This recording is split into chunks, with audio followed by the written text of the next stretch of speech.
Well, hey there folks, welcome back once again to the Hop House. It's Eddie here. It's time for another beer review, and yes, it's another virgin beer review.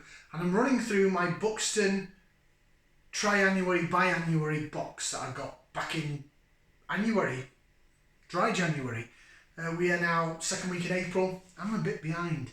Right, if you just found us here on YouTube, welcome along to the Hop House. If you like hoppy beer, house music, because we do, then give us one of those. Give us a thumbs up, like, share, subscribe. You know the deal. I'm not forcing you to do it, but if you want to, it'd really help us out. Okay, beer number 2. This is probably the controversial one. Well, it was when it first got released. I am behind the times with this, people. Like, maybe nearly a year behind. My channel, when I buy stuff, I tend to just go out and do a beer haul here, there and everywhere. I've started doing stuff offline, offline? Not doing anything offline.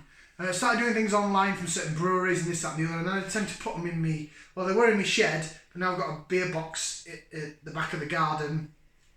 Sort of stays in the shade so the beer's not going to get warm, but I have started to, well, it's still quite cold at night. We've had a few warm days, so there's been the odd beer I've had to put in the fridge, this one included. Right, do you want to see what we're going to review? Like I said, this is the controversial one.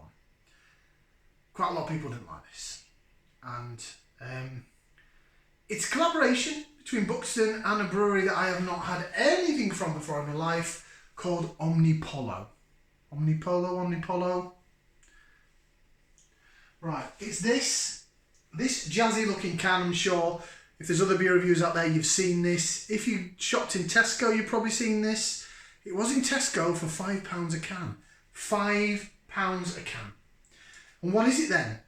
It looks like a silver, that poo emoji, walking along. And I think that's what some people thought of it. It is, there you go, original lemon meringue ice cream sorbet. So basically I've basically got a palate cleanser in a can. It doesn't even say it's a beer. But if you're aware of Omnipollo, they are, God, what bloody country are they from? Are they Danish? Danish or Norwegian or Swedish? Somewhere over there. I'm going to say Danish, maybe? No, Mikella's Danish. They're over there somewhere anyway. I should have looked it up. My God, I've had a total mind blank. I even know this. Oh, one of them days, tell you. Right, yeah, so it's a poo in a can. I'm hoping it's not. It says 6% ABV, so I don't want to read what it says on the can. I'm going to try it first. A lot of people weren't keen on this. I'm going to use this funky little glass because I've not used it for a while. I'm not going to use that little Buxton Brewery 3rd pint taster job, because when you first empty the can out, I spilled bits over the floor. It's a bit pointless if you ask me. Pretty little glass, but a bit pointless. Right, beer then. In the glass, if it indeed it is a beer. £5 a can they were asking for this. Reason being is Omnipollo are a very respected brewer. They've made some really quirky beers and they've made some really good beers. They did have another one in Morrison's. Now bearing in mind this is in a supermarket in the UK, a little 330ml bottle. So 330ml, not a 500ml bottle, 330ml, and it had a smiley face on it. It was some sort of crazy souped up quadruple stout, something about, I don't know, 10-11%. But it was £8. £8. So that probably shows you how in high regard this company Omnipollo are thought of in terms of, I think it was in terms of like daring beer, but then it can become a bit quirky from things I've seen. And if you look at that, the head's gone. Looks like a hazy sort of pale ale. It doesn't say what it is really, but there's no head to speak of. There's carbonation, woo! But yeah, it looks quite, it's not as dark as the last beer. It's not champagne-y looking. It looks more like a bit of an apple juice, something like that. Should we go for some aroma? Let's do it. Put that into there. We'll give it a whiff, see what we can sniff.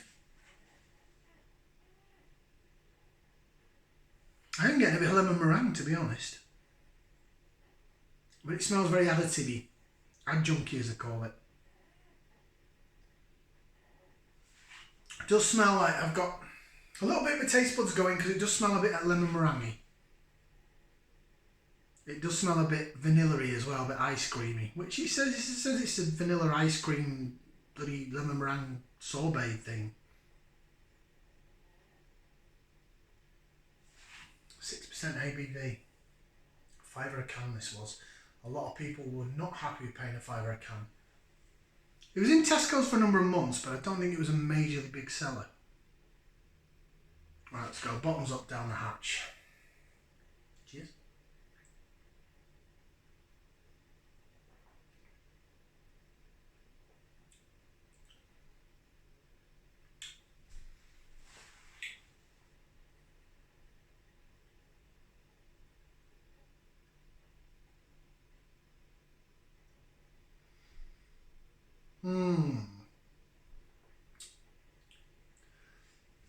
I think this is what Omnipollo had in mind. I'll go through some flavours in a minute. Try a bit of laser vision. See, we're not going to get any head out of that, are we? No. Get any head out of that whatsoever. It's as flat as a pancake. It's quite fizzy. See the carbonation coming up through the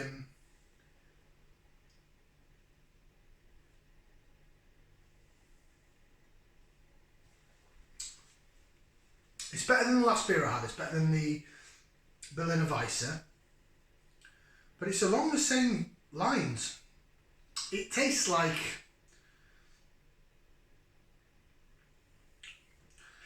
The aftertaste, I can taste like a vanilla ice. I can get the vanilla like an ice cream. So it's additive in it, adjunky additive, whatever you want to call it. It's not done through hops and oats and all that stuff.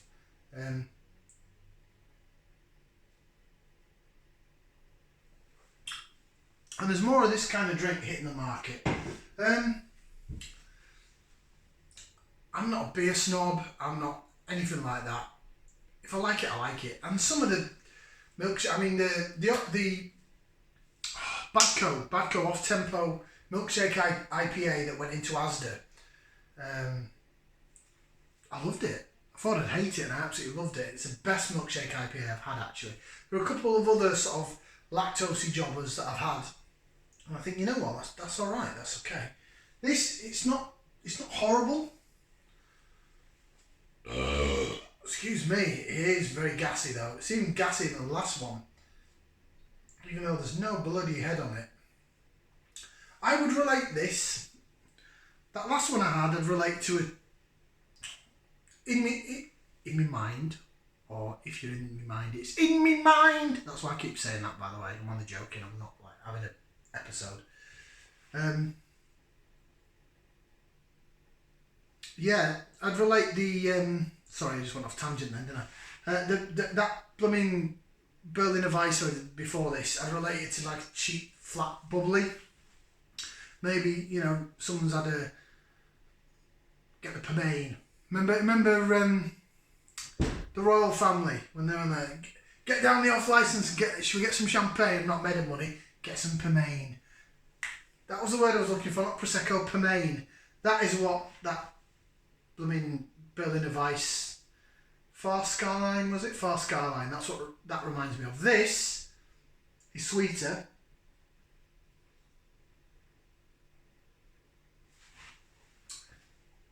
It reminds me of a cross between a cloudy cider, a still cider, because there's not much carbonation going on, and an alcopop. Flavours.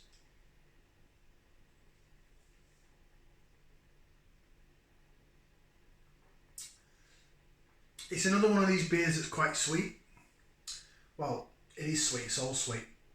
It's got lemon meringue aspects to it, but it's sweet. It's more the sugaryness of the meringue than the tart of the lemon. Right, I've whacked the rest of it in there. Not made much difference really, has it? I can see why people didn't like this, especially for a £5. This to me, especially selling it off at £5 a can, they're trying to go off of Omnipollo's name, but you're selling it to your average Joe in Tesco. You probably don't have a bloody clue who Omnipollo are. So you're selling, this is a premium gimmick beer. This is a premium gimmick beer. For example, Northern Monk, they've done it, haven't they? They've done the Aunt Bessie stuff. I believe that's gone back into Morrison's as well. Don't know when I'm going to get round to getting that. Probably not till May or June or something. But yeah, they put the Aunt Bessie's, the jam roly-poly. I really want to try that because jam roly-poly is my favourite pudding. And they also did that random Ronseal one and Seabrook Crisps beer. The gimmicky, right? The gimmicky. But they were charging, I think the Aunt Bessie's one is £3 a can in a supermarket. The Ronseal ones are about £2.50 to £3 a can on their website.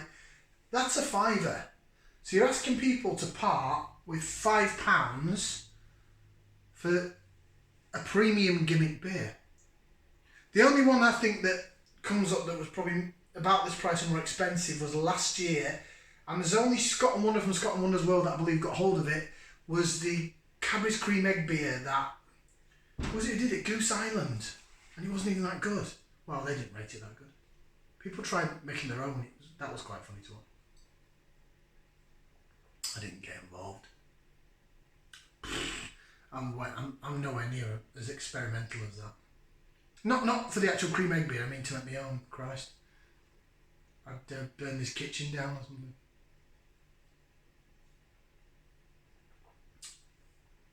It's okay, it's not horrible to drink. Again, maybe it's because I'm fatty and I've got a bit of a sweet tooth.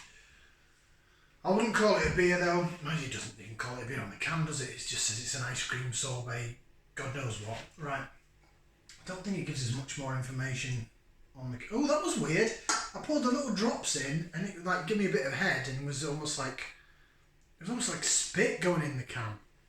Yes, I just said it was almost like spit going in the can. Ooh. If this has changed it now.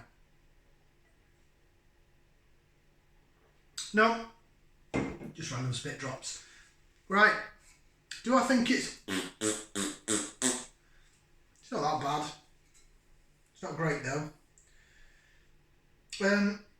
So it says a refreshingly sweet and tart lemony ice cream pale ale from the original ice cream series by Buxton and Omnipollo.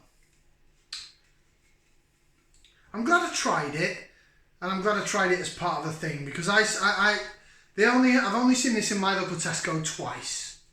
I don't go to my main Tesco regularly, but they're a bit behind with the craft beers, and it made me sort of want to walk on by. Not because I thought it looked like poo, but am I biased by other people's reviews? I don't want to say I am. I'm just like, if I'm in there and I'm like, ooh, I can get like the Vocation Tropical, which sort of came out at a similar time as this, and was my beer of the year last year. That was £2.40 a can or in a 4-pack for £8. This is a fiver, so it's one that I bypassed. Purely, probably for budgeting reasons, purely because, oh, excuse me, it's making me burp a bit though.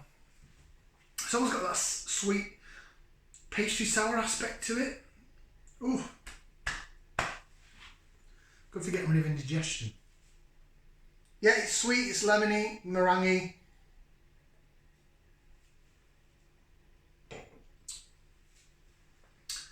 That's going down the sides of the tongue, getting loads of sweetness down the middle, and at the back end you're getting a vanilla, like yogurty aftertaste. No bitterness in it. Not for anyone that doesn't have a sweet tooth. Quite simple. Rating, I wouldn't buy it again. Not for a fiver. I just wouldn't. I think they might be selling it off on Buxton's website. If it was down to £1, maybe I'd buy it again. But apart from that, no. It's pleasant enough to drink if you like sweet stuff. My missus would probably like that. It's a thumb in the middle. Quite underwhelming so far from Buxton Brewery. But I'm hoping I've got some corkers next. And I'm going to do a comparison. Thank you very much for watching. Like, share, subscribe. We're going to do one more. Ciao for now, people.